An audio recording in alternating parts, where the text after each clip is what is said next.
موجودہ ملکی حالات سے سبھی پریشان ہیں۔ ملک میں کل آبادی کا 1/3 حصہ غربت اور مفلسی کی زندگی گزارنے پر مجبور ہے۔ آئے روز بڑھتی ہوئی مہنگائی، بدامنی، انتشار، بے روزگاری، تعلیم اور صحت جیسی بنیادی سہولتوں کا فقدان، کمزور ملکی معیشت اور ترقی کے محدود مواقع کے باعث نوجوان نسل ذہنی دباؤ کا شکار ہو گئی ہے۔ آخر ہمارے ملک میں اتنے مسائل کیوں ہیں؟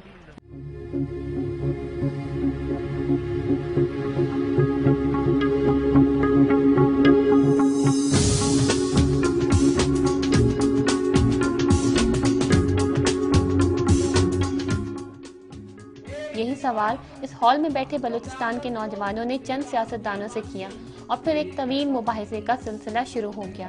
یوتھ کے مسائل واقعی ان گنت مسائل ہیں، بہت سے مسائل ہیں، ہر لحاظ سے مسائل ہیں۔ ہم یہی کوشش کریں گے کہ ان کے جو مسائل ہیں وہ ہم حل کرا سکیں۔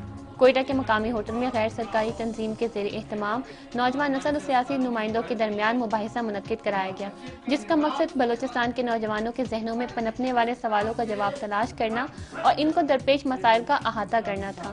اس فورم کا مقصد تھا کہ نوجوان جو بلوچستان سے تعلق رکھتے ہیں، جو مختلف صوبوں سے ضلعوں سے بلوچستان کی، اس میں خاص طور پہ کوئٹہ، پشین، قلعہ سیف اللہ کے لوگ تھے، پنجگور سے ہمارے کچھ ساتھی تھے، ان نوجوانوں کے ساتھ مل کے ہم ایک تو نوجوان جو بلوچستان میں ایشوز فیس کر رہے ہیں ان کو آئیڈینٹیفائی کر سکیں۔ ہمیں صرف جھنڈے اٹھا کے، نعرے بازی کر کے، روڈ بلاک کر کے، لڑائی جھگڑے کر کے، یونیورسٹیز بند کر کے، یہ ہم نے اس طرح سیاست نہیں کرنی ہے۔ ہم نے پرامن طور پہ ایک انتہائی شعور کے ساتھ، ایک اچھے طریقے کے ساتھ ہم نے سیاست کرنا ہے۔ ہم نے امن کا پیغام گھر گھر پہنچانا ہے۔ نوجوانوں نے سیاستدانوں سے بے شمار سوال کیے اور سیاستدانوں نے بھی ان کو مطمئن کرنے کی کوشش کی۔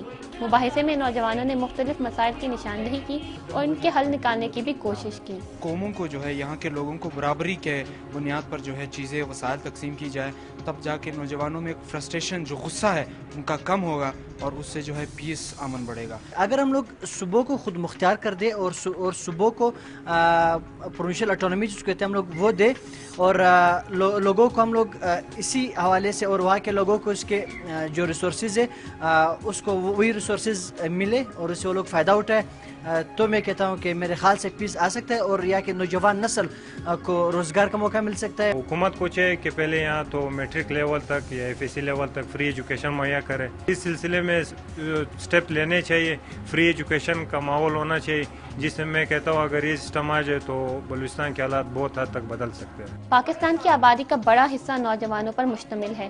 یہ نوجوان ملک کے درخشاں مستقبل کے لیے جمہوریت کے علم برداروں سے ان گنت مسائل کا جامع حل چاہتے ہیں۔ کیمرامین ظفر بلوچ کے ساتھ معصومہ قربان، سما، کوئٹہ۔